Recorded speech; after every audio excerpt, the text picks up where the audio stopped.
wabarakatuh. Perkenalkan, saya Desi Anggraini, kelas 2B dari Prodi S1 Farmasi.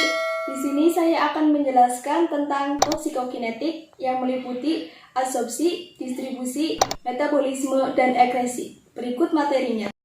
Nah, di sini yang pertama ada toksikokinetik.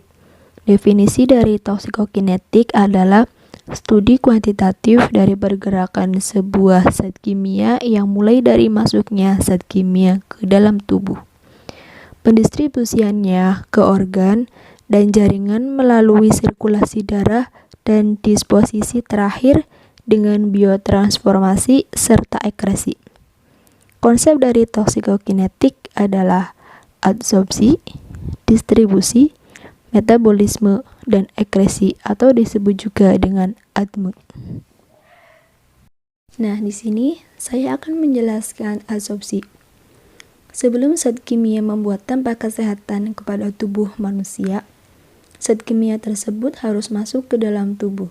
Peristiwa masuknya zat kimia ke dalam tubuh disebut dengan absorpsi. Secara umum, rute masuk zat kimia dalam absorpsi terdiri dari 3 rute, yaitu ada inhalasi, dermal, dan ingesti. Inhalasi merupakan jalur utama dari pajanan di tempat kerja, karena banyak zat kimia yang dapat masuk langsung ke paru-paru melalui jalur inhalasi, seperti debu, asap, uap, kabut, dan gas. Zat kimia tersebut masuk ke dalam paru yang memiliki luas sekitar 140 mm persegi, sehingga memudahkan untuk absorpsi. Distribusi. Ketika zat kimia diabsorpsi ke dalam aliran darah, maka zat kimia tersebut dapat diangkut ke seluruh tubuh. Proses ini disebut dengan distribusi, yang merupakan proses reversibel, yaitu zat kimia dapat masuk ke dalam sel dari darah ataupun bisa masuk ke dalam darah dari sel. Pengiriman zat kimia ini dipengaruhi oleh beberapa faktor, yaitu diantaranya ada aliran darah, permeabilitas kapiler, kekuatan dari pengikatan dari zat kimia ke darah ataupun jaringan protein, dan solubilitas relatif dari molekul zat kimia. Selanjutnya ada metabolisme. Untuk mempermudah ekresi, zat kimia harus melalui proses metabolisme terlebih dahulu. Proses metabolisme bisa berlangsung di hati atau ginjal, baik dengan perubahan struktur zat kimia ataupun dengan perubahan kimiawi dari zat kimia. Metabolisme dari zat kimia dapat bervariasi antar grup populasi. Genetik menjadi salah satu faktor yang dapat mempengaruhi enzim untuk memproses zat kimia. Umur menjadi faktor lain yang mempengaruhi, karena semakin tua seseorang, maka semakin kecil toleransinya terhadap zat kimia. Selanjutnya ada ekresi. Pengeluaran secara keseluruhan zat kimia dari dalam tubuh disebut dengan ekresi. Ginjal dan organ pencernaan menjadi bagian penting dalam proses ekresi ini. Selain itu, air susu ibu, keringat, rambut, kuku, dan air ludah juga dapat menjadi organ yang melakukan proses ekresi. Nah, selanjutnya di sini saya akan menjelaskan review jurnal. EDTA sebagai agen proteksi ginjal pada tikus yang dipapar timbal asetat. Abstrak. Logam barat timbal adalah salah satu logam barat yang bersifat toksik. Dan etilen diamin tetraasetat atau disebut juga dengan EDTA merupakan salah satu senyawa pengkelat timbal. Penelitian ini bertujuan untuk mengetahui daya proteksi EDTA terhadap ginjal tikus yang dipapar timbal asetat per oral. Penelitian ini menggunakan proses kontrol grup desain. 25 ekor tikus putih galur Wistar dibagi menjadi 5 kelompok, yaitu kelompok kontrol, kelompok negatif diberi Pb asetat 175 mg per kilogram Pb. Kelompok perlakuan Kp1, Kp2, dan Kp3 dipapar Pb asetat 175 mg per kilogram Pb. Dan EDTA masing-masing 50, 150, dan 250 mg per kilogram Pb. Perlakuan diberikan selama 30 hari.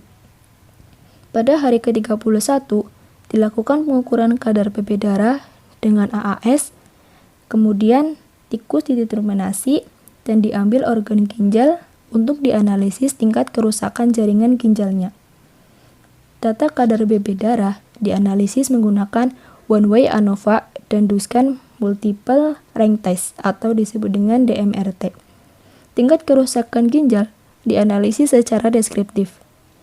Hasil analisis menunjukkan penurunan kadar PP darah dan penurunan kerusakan sel ginjal secara signifikan pada kelompok tikus yang dipapar PB asetat dan diberi EDTA dibandingkan dengan kelompok tikus yang dipapar PB asetat tanpa diberi EDTA.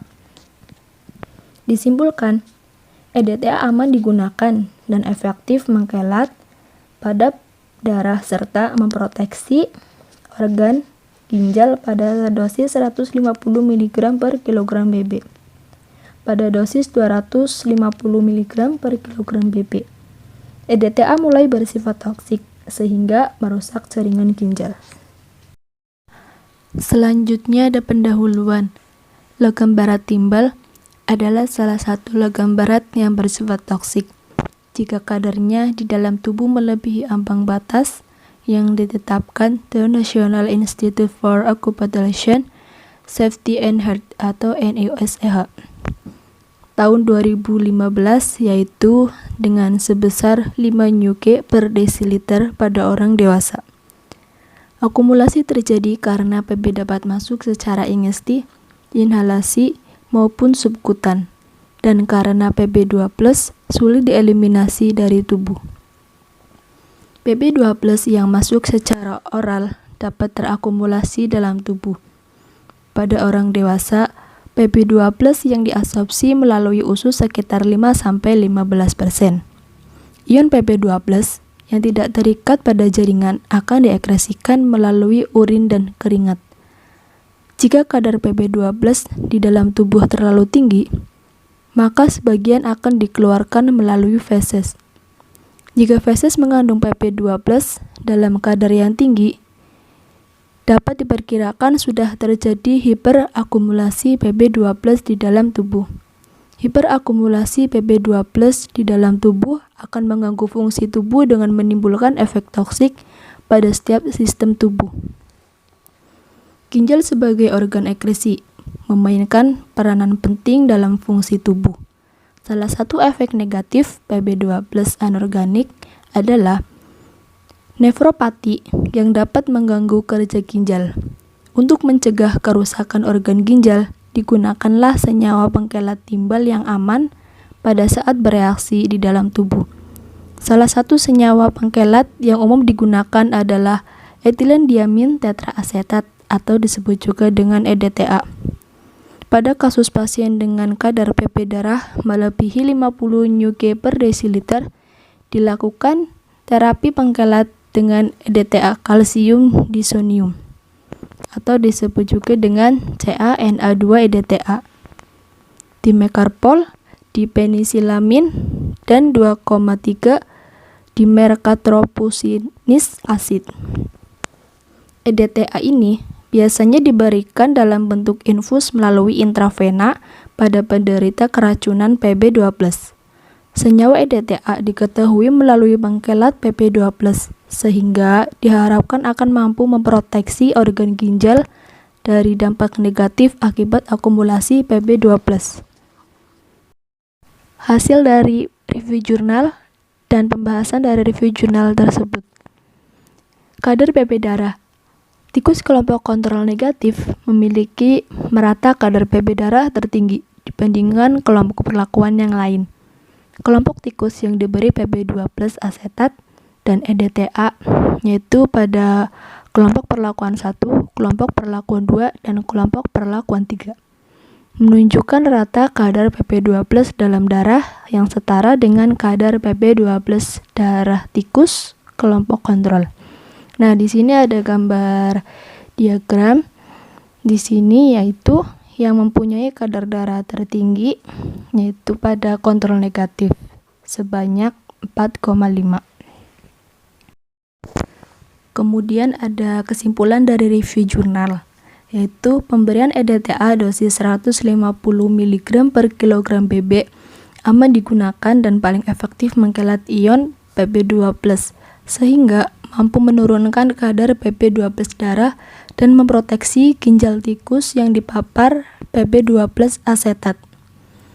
EDTA pada dosis 250 mg per kilogram BB mampu menurunkan kadar PP darah namun mulai bersifat toksik dan tidak mampu memproteksi ginjal. Perlu dilakukan penelitian lebih lanjut tentang efek tingginya kadar Pp2+ dalam darah tikus terhadap kerusakan organ lainnya, baik struktur maupun fungsinya. Semakin tinggi dosis EDTA dapat menimbulkan efek toksik, sehingga perlu dicari bahan pengkilat logam berat yang lebih aman dari EDTA. Nah, yang terakhir ada kesimpulan dari materi tersebut, yaitu toksikokinetik adalah studi kuantitatif dari pergerakan sebuah zat kimia yang dimulai dari masuknya zat kimia ke dalam tubuh, pendistribusiannya ke organ dan jaringan melalui sirkulasi darah, dan disposisi terakhir dengan biotransformasi serta ekresi. Konsep dari toksikokinetik adalah absorpsi, distribusi, metabolisme, dan ekresi, atau disebut juga dengan ADME.